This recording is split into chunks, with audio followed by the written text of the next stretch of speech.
وَآتُوا الْيَتَامَى أَمْوَالَهُمْ وَلَا تَتَبَدَّلُوا الْخَبِيثَ بِالطَّيِّبِ وَلَا تَأْكُلُوا أَمْوَالَهُمْ إِلَىٰ أَمْوَالِكُمْ إِنَّهُ كَانَ حُوبًا كَبِيرًا۔ سورۃ نساء آیت نمبر 2۔ اور یتیموں کو ان کے مال واپس کر دو اور ان کی اچھی چیز کے بدلے انہیں گھٹیا چیز نہ دو، نہ ہی ان کا مال اپنے مال میں ملا کر خود اس سے کمانے کی کوشش کرو۔ یہ بڑے گناہ کی بات ہے۔ خوبن ہوتا ہے بہت بڑا گناہ، کبیرن بڑا گناہ۔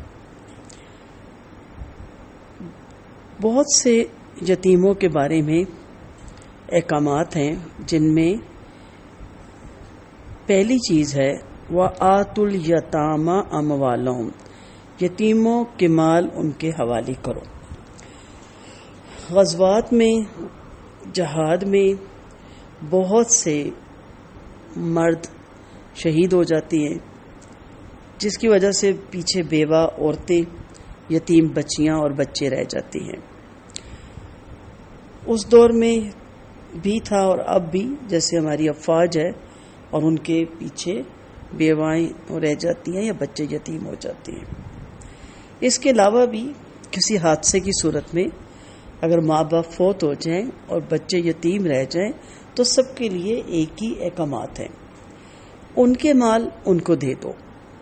کئی دفعہ ہوتا ہے چچا تایا قابض بن کے بیٹھ جاتا ہے، ماموں یا خالائیں یا نانی، کچھ اور رشتے جتنے بھی ہیں، جس کے دل میں بھی شیطان آ جائے۔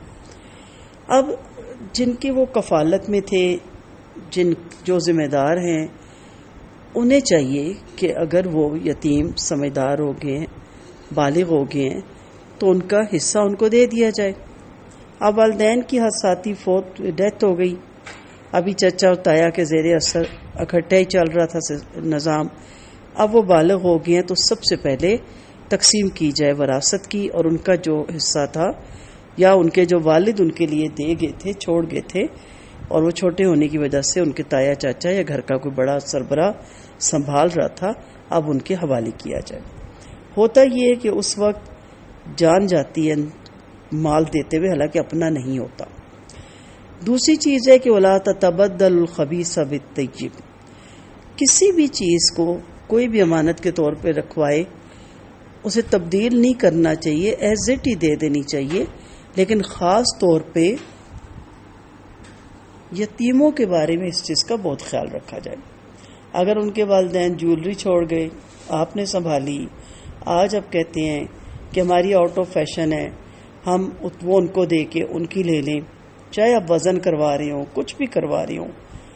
پھر اسی طرح زمین ہوتا ہے کہ چلے یہ پلاٹ ہم رکھ لیتے ہیں، اس کی جگہ ہم ان کو زیادہ بڑی زمین گاؤں کی دے دیتے ہیں، شہر کی ہم رکھ لیتے ہیں، تو بھی گناہ ہے۔ چاہے آپ ان کو ڈبل دے رہے ہیں اس کی جگہ، لیکن ان کی جو چیز ہے وہ اس کے حوالے کی جائے۔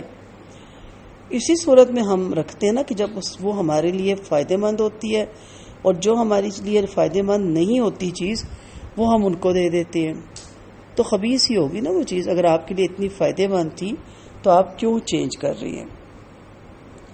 اور پھر تیسری چیز وَلَا تَأْكُلُوا أَمْوَالَهُمْ إِلَىٰ أَمْوَالِكُمْ، ان کے مال اپنے مالوں کے ساتھ ملا کے مت کھاؤ۔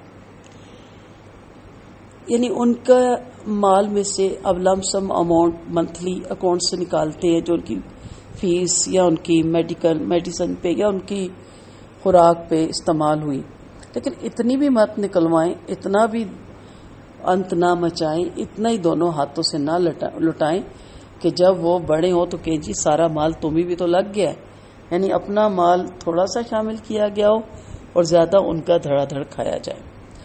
یہ بہت ہی بڑے گناہ کی بات ہے۔ تو یہاں یتیم کی سرپرستی اور خیر خواہی کے بارے میں بتایا گیا۔ معاشرتی قباحتوں میں سب سے پہلے اللہ تعالیٰ نے یتیموں کے حقوق کی طرف توجہ دلائی۔ یتیم کی پرورش کرنا بہت بڑی نیکی ہے۔ چنانچہ آپ صلی اللہ علیہ وسلم نے فرمایا، میں اور یتیم کا سرپرست جنت میں اس طرح ہوں گے۔ پھر آپ صلی اللہ علیہ وسلم نے اپنی شہادت کی اور درمیانی انگلی ذرا کھول کر اشارہ کیا۔ عرب میں یتیموں کے حقوق کئی طرح سے پامال ہو رہے تھے۔ انہی حقوق کی پامالی کا بالترتیب یہاں ذکر ہو رہا ہے۔ مثلا جو چیزیں بطور امانت سرپرست کے پاس ہوتی ہیں انہیں واپس کرتے وقت وہ یہ کوشش کرتا ہے کہ اچھی چیز کے بدلے کوئی پرانی اور گھٹیا چیز دے کر خانہ پوری کر دے۔ دوسری صورت یہ تھی کہ کھانے پینے کی اشیاء کو ملا جلا لیا جائے جس میں یتیم کو کسر لگانے اور اپنا فائدہ ملحوظ رکھنے کی کوشش کی جاتی تھی، اور ان دونوں باتوں سے منع کیا گیا۔ منع کرتے ہوئے یہ اصول بتا دیا گیا کہ جس طریقے سے بھی تم یتیم کا مال کھاؤ بہرحال یہ بہت بڑا گناہ ہے۔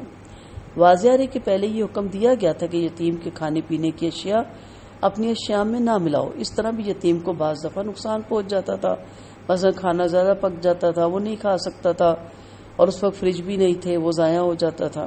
اس لیے ایسی اشیاء خورد و نوش کو ملانے کی اجازت تو دے دی گئی، مگر اس احتیاط کے ساتھ کہ یتیم کو کسی طرح کا بھی نقصان نہ پہنچے۔ اور سب سے افضل طریقہ کیا ہے کہ اگر آپ افورڈ کر سکتے ہیں، اللہ نے آپ کو اتنا دیا ہوا ہے، تو آپ یتیم کے مال کو اسی طرح محفوظ رکھیں، جب بڑا ہو تو اسی طرح اس کے حوالے کریں، آپ کو ثواب ملے گا یتیم کے مال کو، یتیم کو اس کی پرورش کا بھی اور اس کے مال کی حفاظت کا بھی، اور اللہ تعالیٰ کے گناہ سے، گناہ کے کاموں سے بچنے کا بھی، اور اللہ کی خوشنودی حاصل کرنے کا بھی۔ یتیم، یتامہ جمع یتیم کی لفظی معنی اکیلے اور منفرد کے ہیں، اور اصطلاح شرع میں وہ کم سن نابالغ بچے جس کا باپ مر گیا ہو۔ آپ صلی اللہ علیہ وسلم کا فرمان ہے بلوغت یتیمی کو باقی نہیں رکھتی۔ دیکھیے بلوغت سے یہ نہیں مراد کہ 12 سال کا بچہ بالغ ہوا تو دے دیا جائے، قرآن ہی میں آگے اس کے بارے میں ہمیں تفسیر ملتی ہے کہ جب وہ شعور کی عمر کو پہنچ جائے، باشعور ہو جائے، آپ کو لگے کہ اب اس کو اچھے برے کی پہچان ہے، ایسا نہیں کہ اس کے حوالے اس کا مال کیا اور اس نے دائیں بائیں ہاتھ سے دھڑا دھڑ اڑانا شروع کر دیا۔ اس کی بھی پکڑ پھر ہمیں ہی ہوگی کہ نہ سمجھ لوگوں کو، جیسے کہ نا صفحہ نہ سمجھوں کو مال ان کے ہاتھ میں نہ دیں، تو اس کی بھی پکڑ پھر ہمیں ہی ہوگی۔ تو اس لیے خاص طور پہ اس چیز کا خیال رکھا جائے۔ نبی کریم صلی اللہ علیہ وسلم کا فرمان ہے جو شخص یتیم کی پرورش کرتا ہے، خواہ وہ یتیم اپنا ہو یا بیگانہ، تو اللہ تعالیٰ اس کو جنت میں داخل کرتا ہے۔ آپ صلی اللہ علیہ وسلم کا فرمان ہے جس نے یتیم کے کھلانے پلانے کا ذمہ لے لیا اس کو اللہ تعالیٰ جنت میں داخل کرے گا، بشرطیہ کوئی گناہ ایسا نہ کیا ہو جو بخشش کے قابل نہ ہو۔ وآخر دعوانا ان الحمد للہ رب العالمین۔